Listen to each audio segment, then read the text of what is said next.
Hindi pa rin tayo pabayaan, Lord. So, sa mga instances na to, makikita natin na parang nagpa-practice tayo ng ating faith. Ano po bang ibang example na makikita natin na usually yung humingi tayo yung prayer? Example, may mga pinaghandaan tayong pasulit ng mga exam, nagsastudy tayo, may mga inaplayan tayo, may mga applications tayo na nakita tayo ng approval, humingi tayo ng guidance ni Lord para maayos natin na balik yung ating mga anak. And some small things, like for example, si Brother Arvin na hindi mag-fishing, most probably he will also pray that sana marami ang mga upang isda na araw na to. Or sometimes I even anticipate na sana maraming madalang pechay naman si Brother siya para makuha. Many things we consider small, but many things are actually very important. But what we pray, ang problema kasi ng mga kapatid, every time we pray for something, we exercise the faith as we understand it sa ating pagkakaintindi. So, ang nagiging problema is masyado tayo naging focus sa mga sarili natin, sa mga bagay na nandito lang sa mundo. Mostly our needs, our wants, our problems, our plans, mga interest natin, safety, protection, nilista ko na kasi parang kalimutan ko. Dreams, our goals, our health, di ba? Totoo po. Our work, our family, ating mga relationships, at iba pa. Endless one lista. So although these things are very important, the type of faith that we as Christians should have should not be limited to this petty things. Bakit natin nasabing petty? Hindi naman petty ang mawalan ng trabaho. Malaking bagay yan. Pero as we can read in Philippians 3 verses 8 to 9, Peter said, as he was discussing something about being boastful about what he has, na siya ay isang Jew, siya ay isang Pharisee, siya ay isang na pwede niyang i-boast ang kanyang about flesh. So he said, what is more? I considered everything a loss because of the surpassing worth of knowing Christ Jesus my Lord. So the value of knowing Jesus Christ compared to whatever we have, parang nagiging kawalan pa nga kung anong meron tayo. Who say, I have lost all things? Kinikonsider niya na wala lahat ng meron siya. I consider them garbage, naging basura mga, that I became Christ and be found in Him, not having a righteousness of my own that comes from the law, but that which is through faith in Christ. And then yung faith, yun ang topic natin. The righteousness that comes from the Lord and the basis of faith. So today we will be looking at three things. First one is the what kind of faith is commendable. Faith na nagpiplease sa ating Panginoon. Ito ang mention dito sa verse 2 when the Bible says this is what the ancients were commended for. The ancients were the people of the Old Testament, the faithful people na nasa Old Testament, whether they are named or not, they were mentioned or not. May mga tao sa Old Testament who remain faithful until their death. Here they are called ancients, at natuwa ang Panginoon sa kanila, natuwa ang Panginoon sa kanilang faith. So ano ang mga and the second one will be some of the traits displayed by the faithful ancients, and the third one will be how do we respond as believers. What is the expected response from us? So first of all, faith is spiritual. In Galatians 5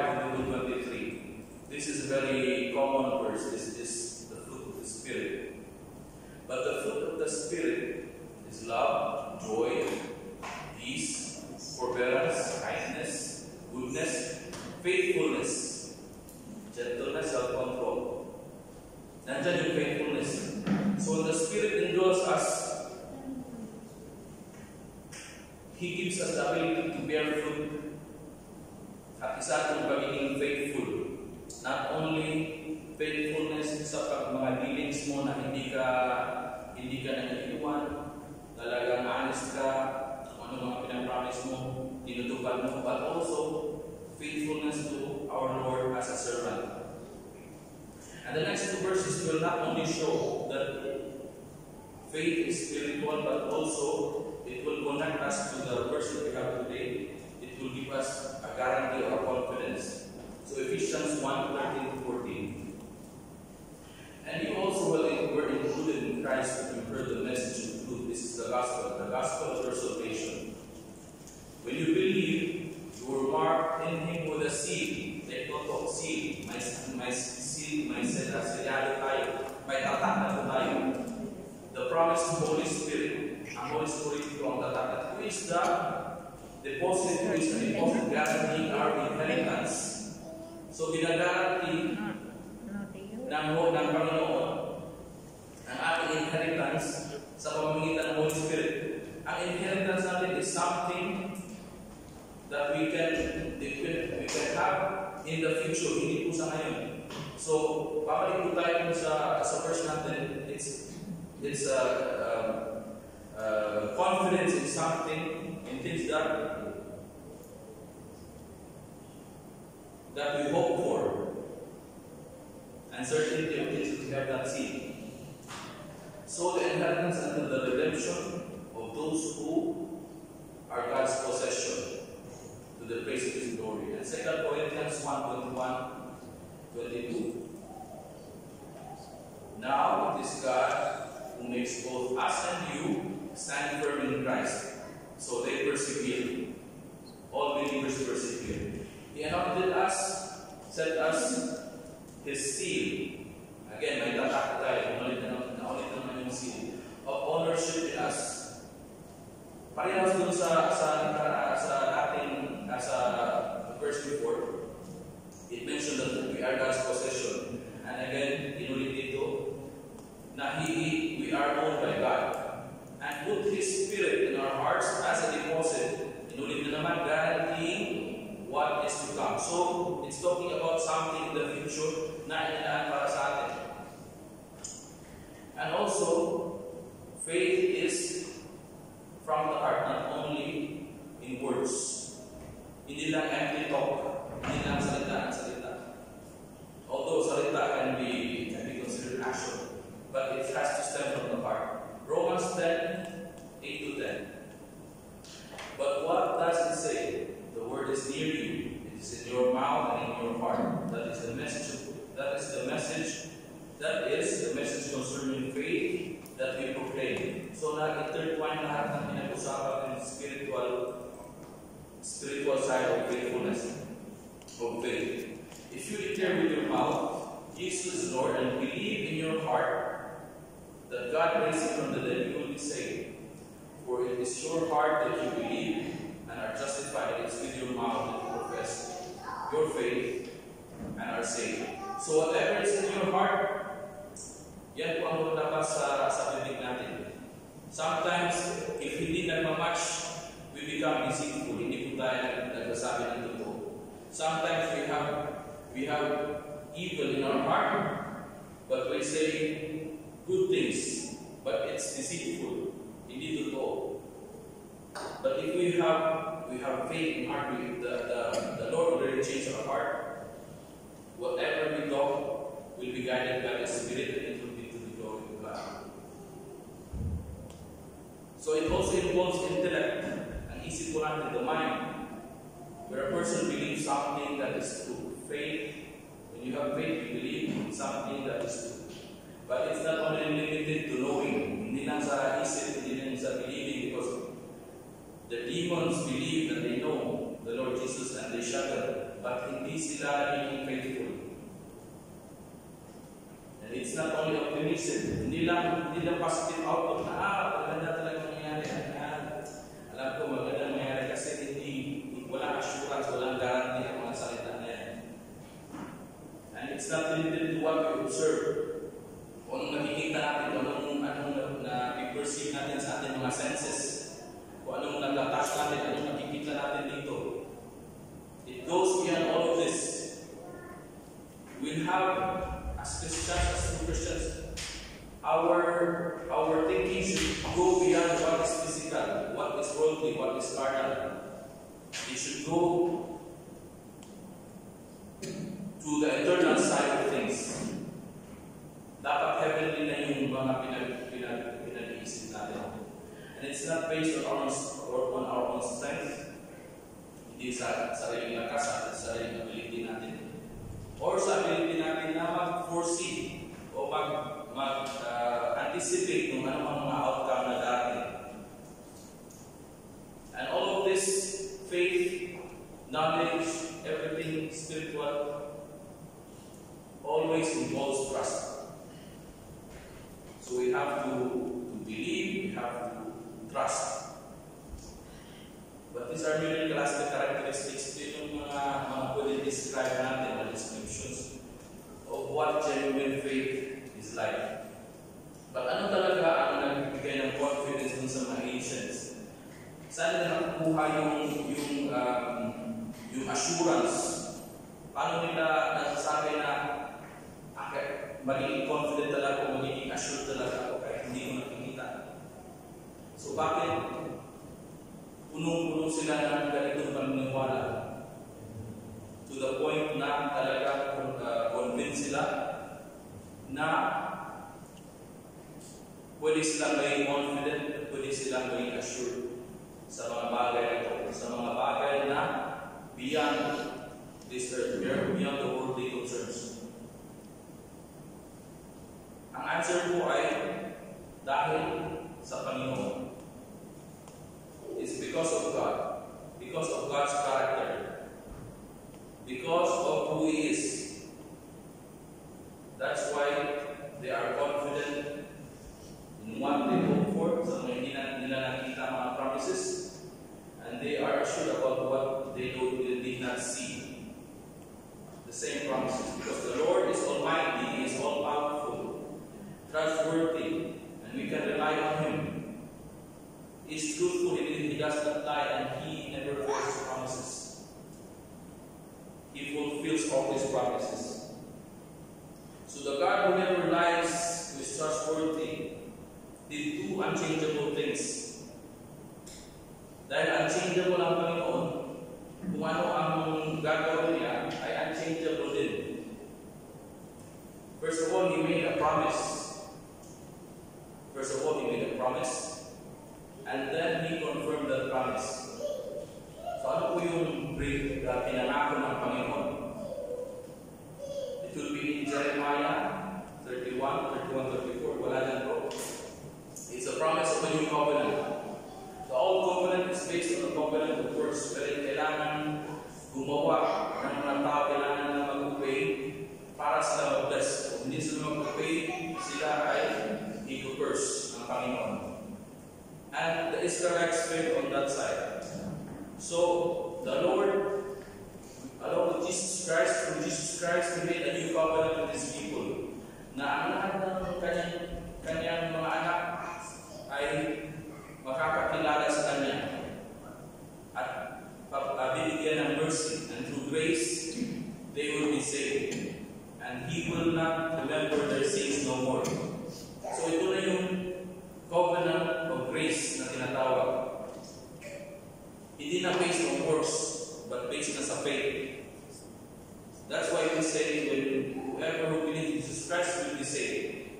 Because it's by grace, hindi na through works, hindi na through pagtupad ng mga law. It's related to Abraham's offspring na pinangako na kaya pinapword. Paano magkakaroon ng ganito kadaming anak si Abraham? We are considered children of Abraham because we are also declared righteous by the Lord because of our faith, just like He was. That's why we are also called children of the promise, who will enjoy eternal eternal life with God in heaven. So two unchangeable things.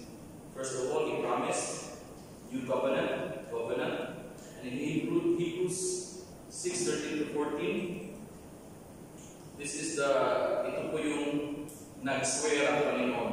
Ito yung nagbigay siya ng oath, kinonfirm niya ang kanyang promise.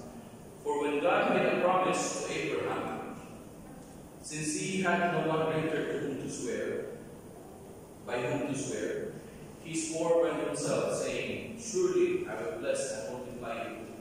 Anong pangalan ko dito? Yung pagbibigay ng promise at pagko-confirm. For example, yung madali natin maintindihan. May isang tao na alam mo na nagbibigay talaga siya ng cash. Nagbibigay talaga siya ng pera. Tapos sinabi sa iyo, bibigyan kita ng 1,000,000 next month. Yun ang promise niya. And how can we say that He confirmed it? He will deposit 1,000,000 dinars or real sa bangko mo, tapos bibigay sa iyo ang deposit slip.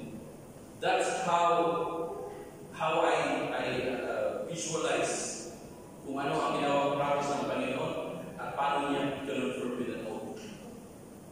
Because of this, the unchanging character of God, kung ano ang Panginoon, tapos ang mga promises at ang kanyang confirmation sa promises niya, walang excuse para hindi maniwala.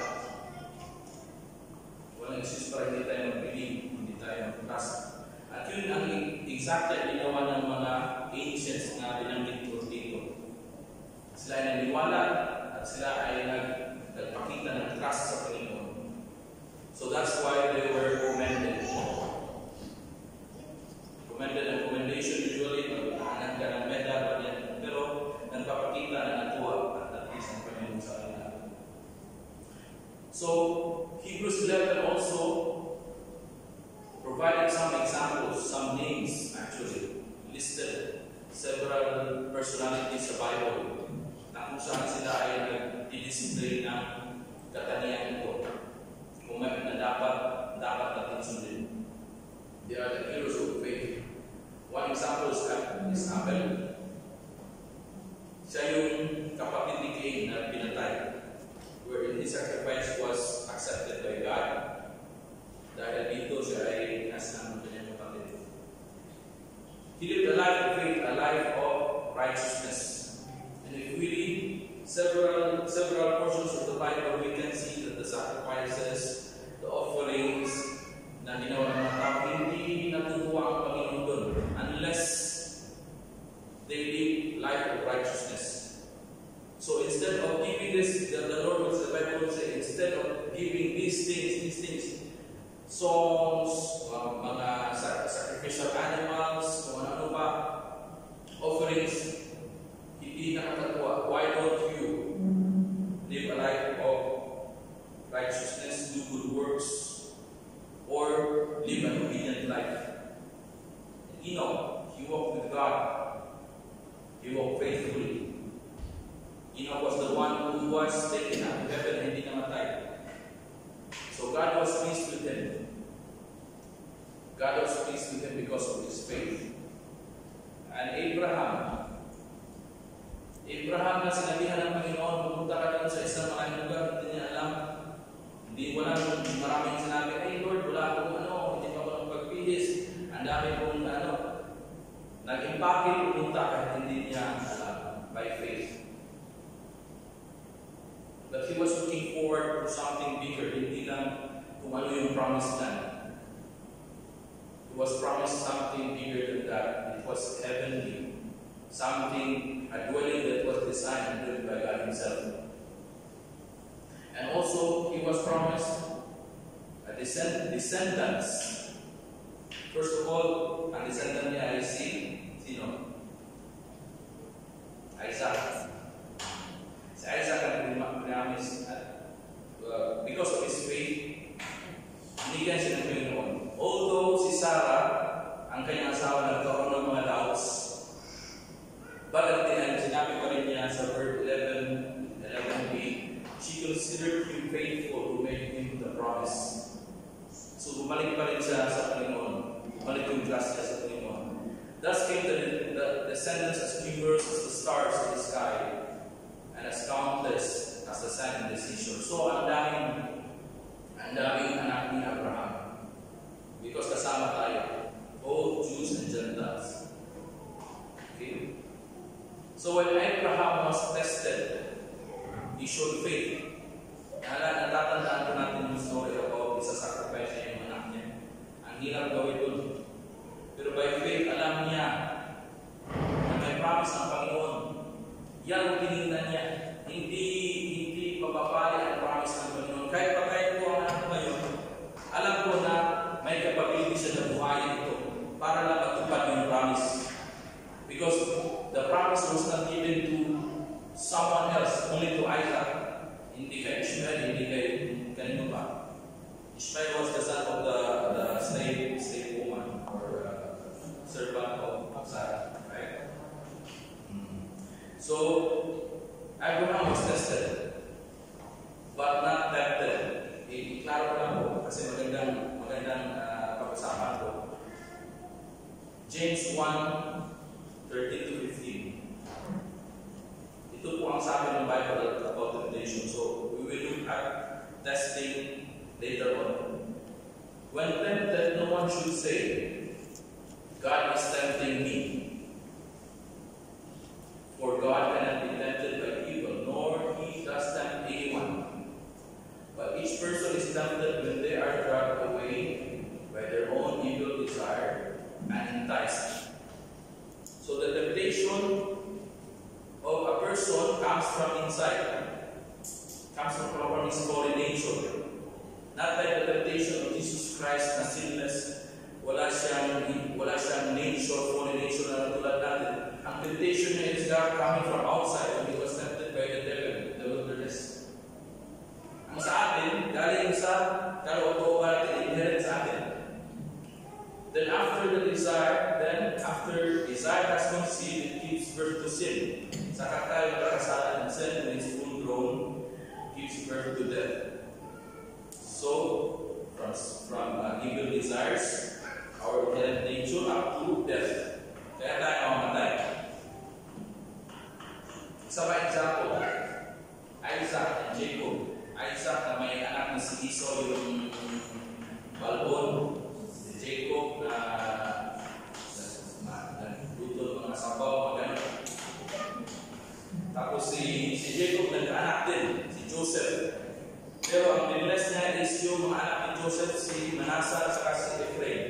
Kaya kung titignan natin yung mga tribes of Israel, may maraming tayong half tribe of Manasseh, half tribe of Ephraim. Kasi total 12 lang ang anak.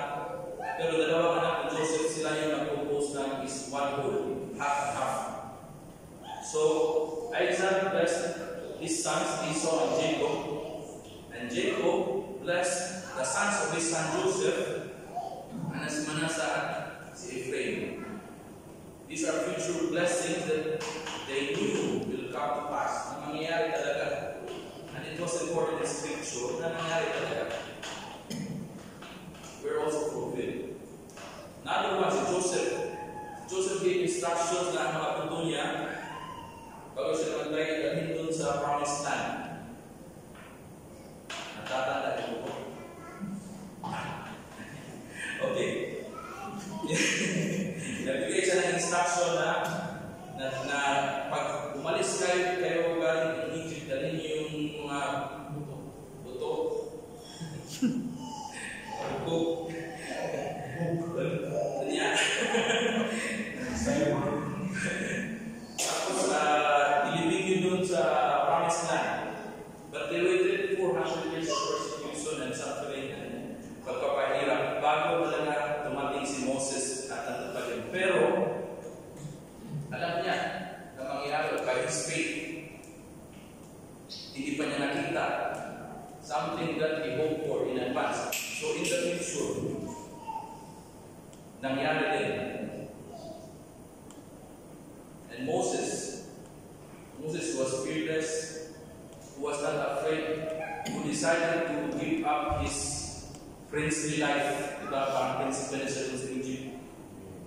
Pero magmula nung unang nakita siya ng parents niya, nakita na, kay kapatid ko, may good faith, nakita niya na may nakaraan talagang special para kay Moses. So he forfeited the treasures of Egypt to suffer the reproach of Christ. Tataka tayo, Old Testament, bakit nandun si Christ? So we decided, people in the Old Testament look forward to Jesus Christ. Tayo, we look back sa crucifixion, sa incarnation, suffering, death, and resurrection. Their faith looking forward, for us to be look backward. Sino pa? Moses pa rin.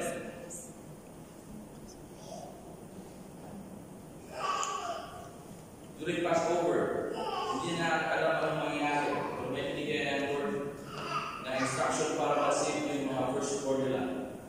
So, sinunod nila, nag-sprinkle sila ng dugo around sa mga doorpost nila.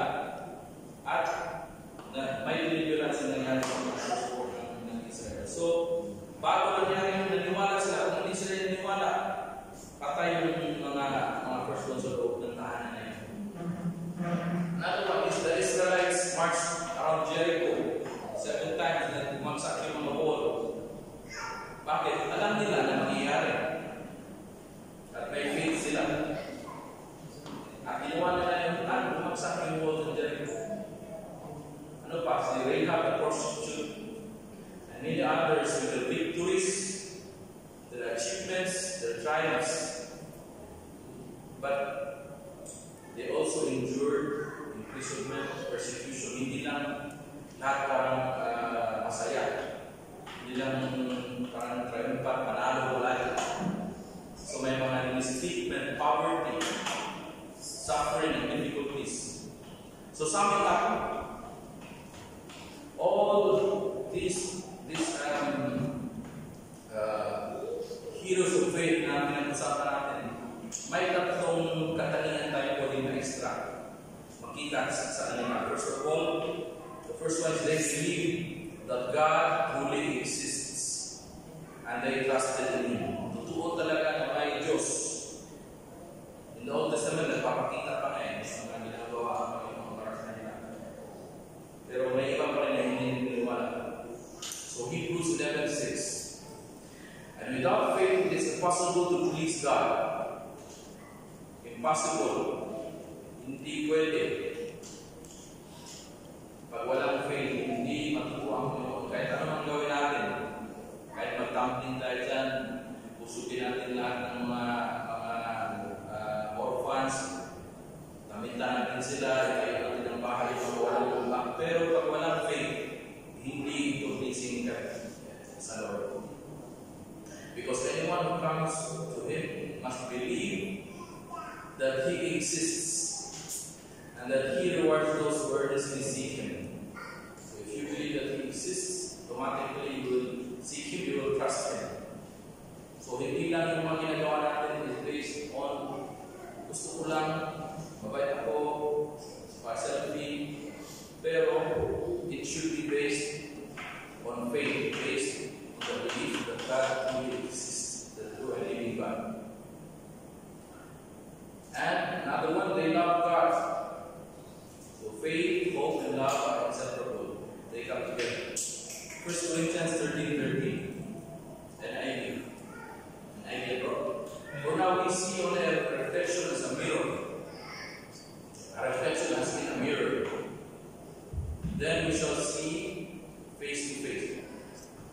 Now I know in part, then I shall know fully, even as I am fully known. And these three remain: faith, hope, and love. And the greatest of them, of this is love. So faith, when there is faith, there is hope, and of course there is love.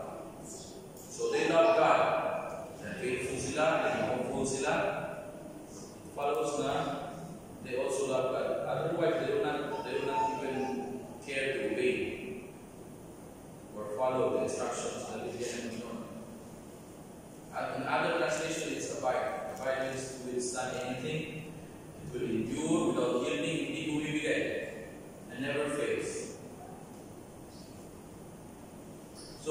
see the hope sa mga verses na to. May sinasabi, for now, and then later. Then when you see now only a reflection, then face to face. Now only in part, then fully known. So there is a hope of something in the future. Pero hindi lahat ng mga tao dati ay na-save. Because we should not do what the unbelieving Israelites did. Yung mga pinahusahan ng Panginoon, yung mga unang batch na umalis during Exodus, because they did not trust God, they did not love God, they did not find hope in God, and they wala silang faith, hindi sila nag-speak sila ng faith. They rebelled. They did not remain faithful. Hebrews 3:15, they rebelled. As it is said, today, if you hear His voice, do not harden your hearts as in the rebellion. We should do the opposite. We should listen when we hear His voice and respond. Jude 1:5. Jude is a book naman pwedeng tawagin Jude 5. They did not remain faithful. Though you already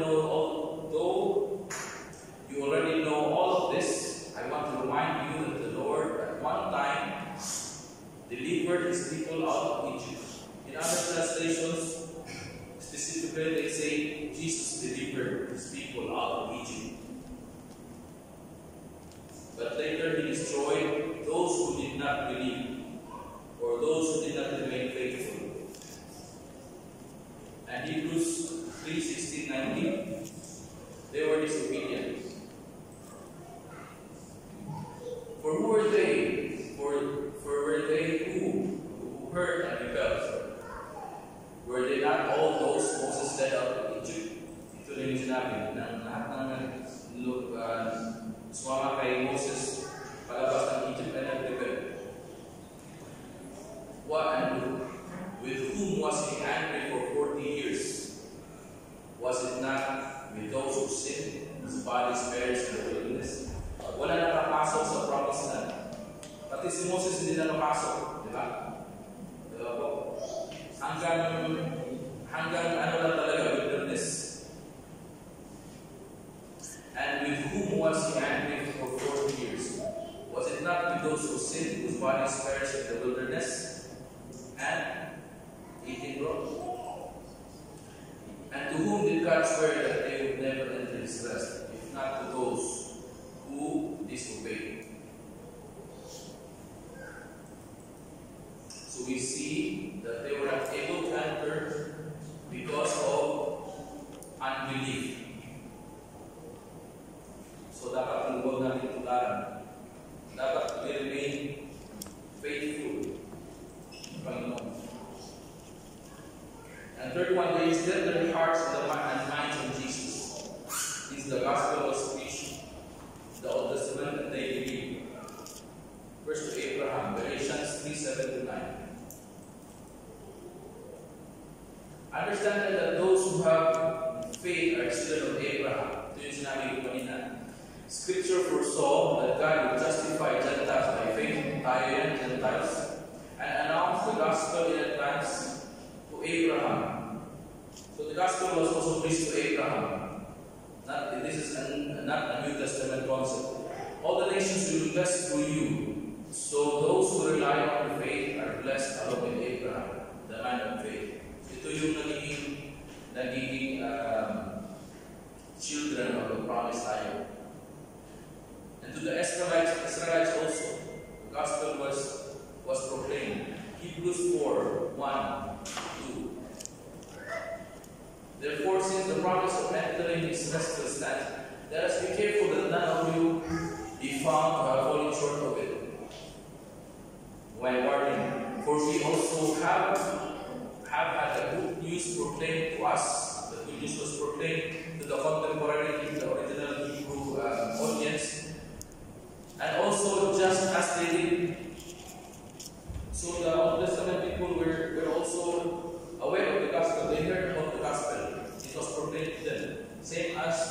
was proclaimed to the present day during that time, the Hebrew listeners, the Hebrew readers of this letter. And also to Moses, pati kay Moses. Nakita natin yan in Hebrews 11:26. He regarded this grace for the sake of Christ. Moses, si Moses pa, Old Testament, hindi pa natin ng Jesus Christ. He regarded this grace for the sake of Jesus Christ as of greater value than the treasures of Egypt, because he was looking ahead to his reward. So, ang outlook ni Moses is towards the future, towards the time of Jesus Christ. Nakita niya si Jesus Christ at naniwala siya. Kaya willing din siya mag-suffer to participate in the suffering of Christ. So, makikita natin mga kapatid, na kahit sa Old Testament, Christ was proclaimed. As a result, nagbunga yung mga traits nila. So they live righteous lives, number one. Next, they obey God. Sumusunod sila kung anong kinukuha ng Panginoon. And they remain courageous and fearless. Hindi na sila takot. Hindi takot mamatay, hindi takot masaktan. Hindi takot sa mga authorities na magagalit ng hindi. And they were patient, they were willing to wait. And they have the willingness to suffer for the faith. Kaya kahirapan man sila, saktan or ikulong. And also they endured. Let us live. Nabanggit ko na hindi lahat masaya, hindi lahat kapanalunan or triumph. But may mga paghihirap din. It's worth reading this text. Hebrews 11:35-38.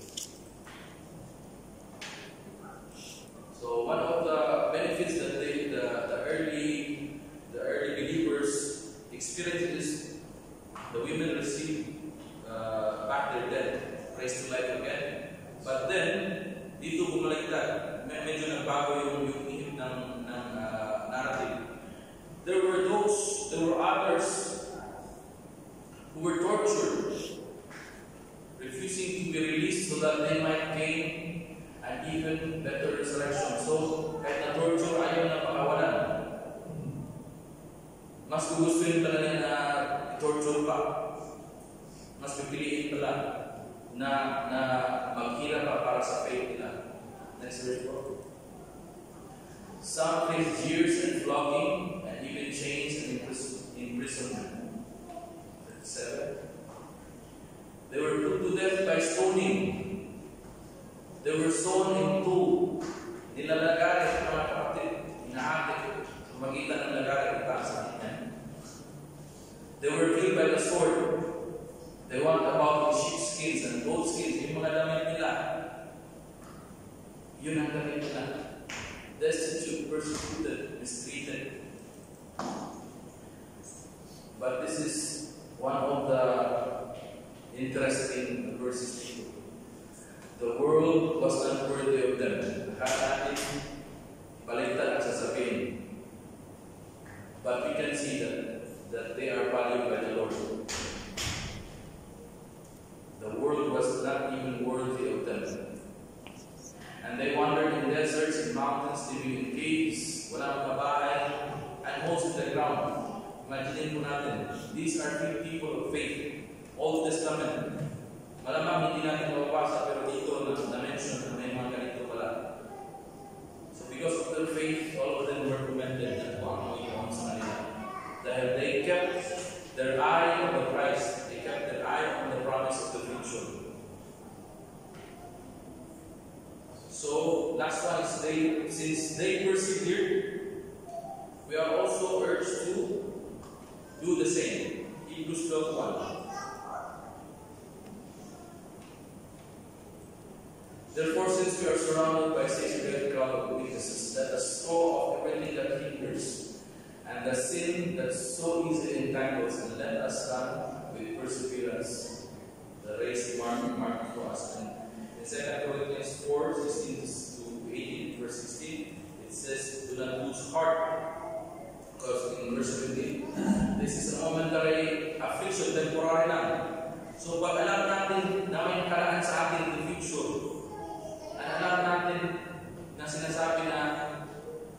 lang tayo dito. Temporary lang tayo dito. We are just, our life here on earth is just a blink of an eye. Napaka-temporary na pag-exit. Parang ang mga problema natin, diliit. Ang mga pasakit sa atin, parang baliwala kasi alam natin kung anong value, hindi natin imagine kung anong gano'ng ganda, gano'ng katindi ang i-expect natin na price pag tayo ay naniwala kay Jesus Christ.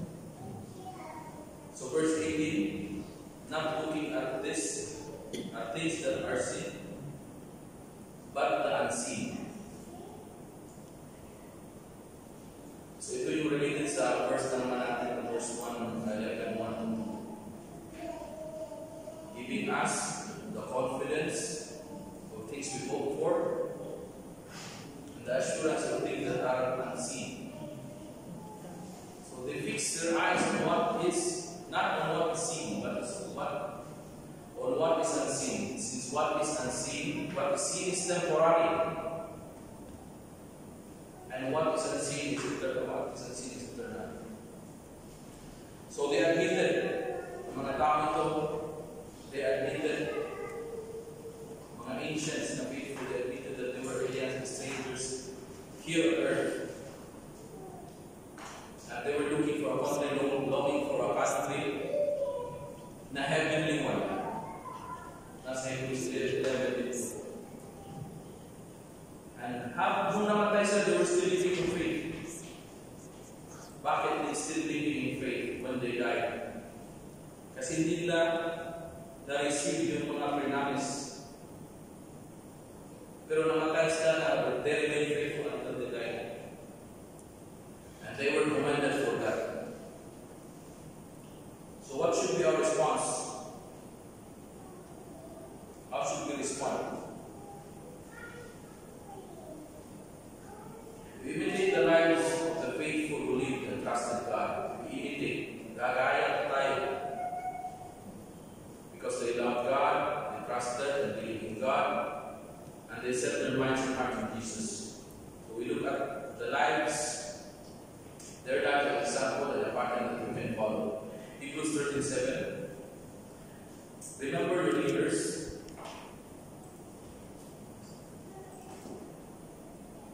who spoke the word to you. Consider the outcome of their way of life, and imitate their faith. So gagaya po tayo sa mga leaders natin. Faithful leaders. Hindi we need to have the discernment also if the leadership is truly living a faithful life. So we are trying to imitate and pattern ourselves sa mga tao for now, biblical personalities. Sure tayo na faithful sila. The ancients themselves have an example. And Paul also had an example. Someone to imitate. And meron talaga. And we will know about him sa scriptures. His name is Jesus. Siya yung imitate ng mga ni Paul, ng mga ancients. 1 Corinthians 11:1. When we imitate Paul. Follow my example as I follow the example of Christ. So 1 Corinthians 4:16-17. Therefore I urge you to imitate me. This from Paul to letters to the Corinthians also. For the reason I have sent Timothy, my son, whom I love, who is faithful in the Lord. He will remind you of the way of life in Christ Jesus, which I preach with what I teach everywhere in the church. So the pattern that we have ay kinuha din nila, pinatong nila galing kay Jesus Christ. So whatever they write in the Bible about Jesus, and whatever they write about the biblical characters, the faithful, and what they were doing in practicing their faith, pwede natin gayahin because we know that they also got it from Jesus Christ. So the next few verses will illustrate the reason for our hope, the reason for our assurance. So, mas pinabuti ko na basahin naman natin direct sa Bible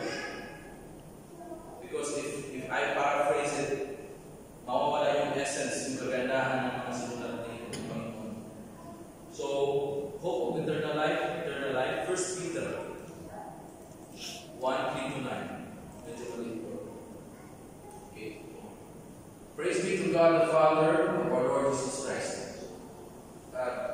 Let's observe po yung mga wordings na nandito. Kasi ito yung pinag-aralan natin. It's like parang naging summary.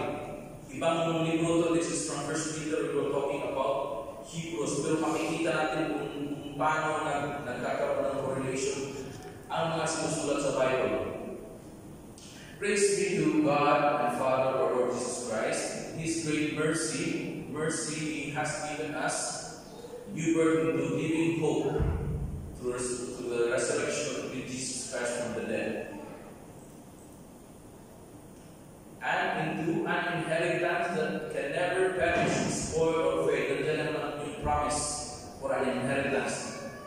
It can never spoil, it can never perish, it will never fade, because nasa langit mo siya, hindi mo siya nasa mundo. This inheritance is kept in heaven for you, who through faith are shielded by God's power until the coming of the salvation that is ready to be revealed in the last time. In all this, you greatly rejoice. So now, for a little while, you may have had to suffer grief in all kinds of trials. Okay. Nandyan na po yung trials. Nandyan yung suffering. Hindi po nakawala yan. As discussed by Brother Edgar as Bible study. So, the next few verses na maka-importante po.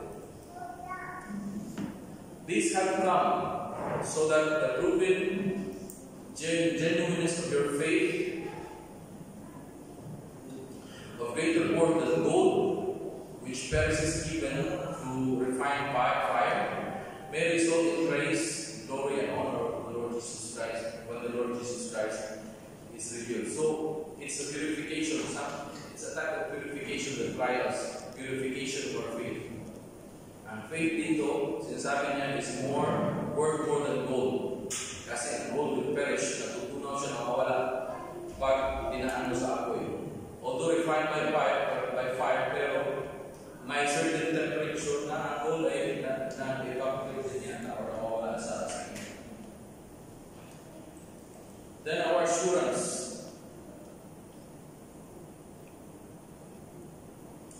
Hebrews 6:17-20.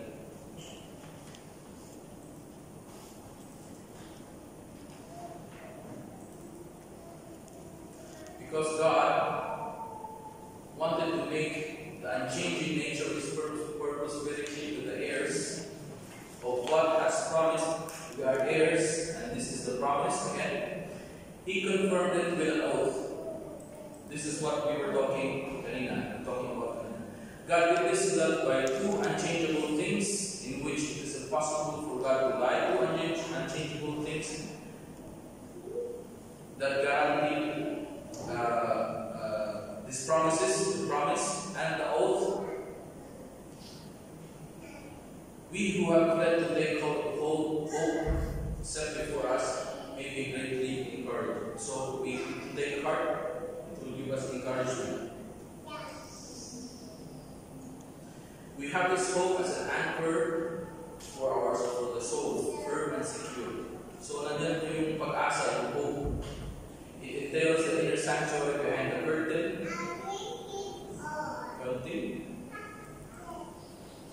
where our forerunner Jesus has entered on our behalf. So Jesus Christ, nauna na doon sa sanctuary, where He has become a high priest forever in the order of Melchizedek. Now, Jesus Christ now is sitting at the right hand of the Father, interceding for us. Hebrews 10:19-23. Therefore, brothers and sisters, since we have confidence to enter the most holy place by the blood of Jesus, by a new and living way opened for us through the curtain that is His body. And since we have a great priest over the house of God, let us draw near to God with a sincere heart and full assurance that faith brings. So So nandun na po again yung ulit yung assurance. Having the heart sprinkled to cleanse us from a guilty conscience and having our bodies washed with pure water. Last verse. Let us hold unswervingly. So we have to hold on. We have to persevere to the hope we profess. For He who promised is faithful. So hindi talaga papakawalan ng Panginoon ang kanyang mga promises. So that's why we hope in Jesus Christ, because siya ang center na ng ating confidence at assurance ngayon.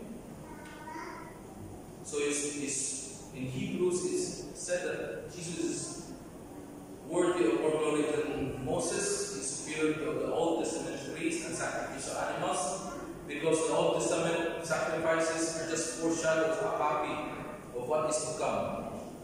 He's superior over angels, and the only acceptable sacrifice, perfect sacrifice, and then sacrifice that will appease God's wrath. And He is the eternal high priest who mediates for us and sitting at the right hand of the Father. And He is the only King who has full authority and dominion, sovereignty over all creation. So yung assurance natin kay Jesus Christ,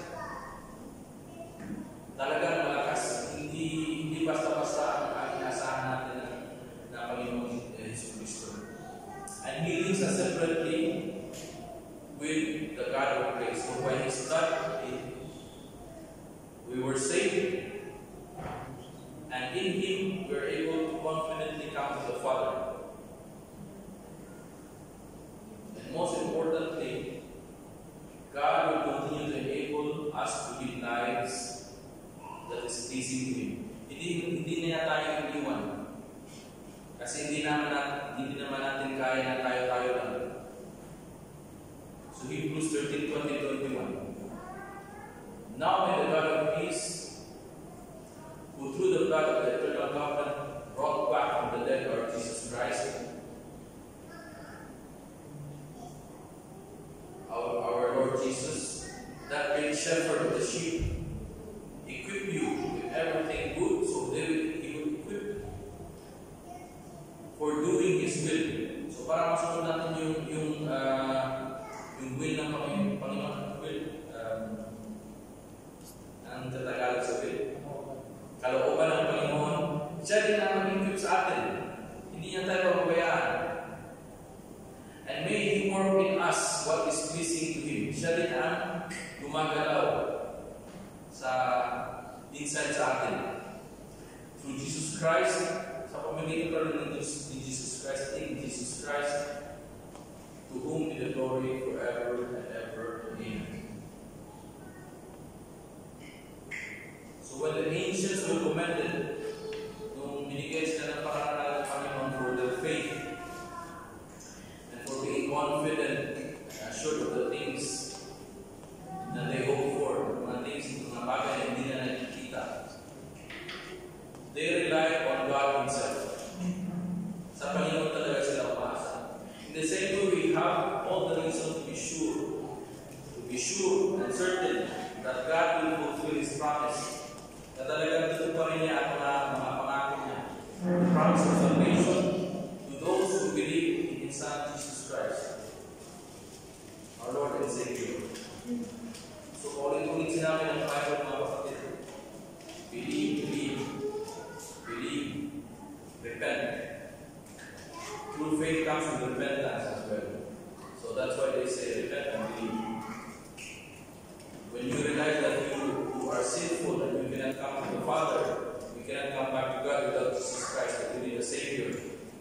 And God sent Jesus to draw us back to Himself, so that we will have eternal life with Him in heaven. Napakaganda ng mga sinasabi ng Bible. So the assurance, the confidence that we have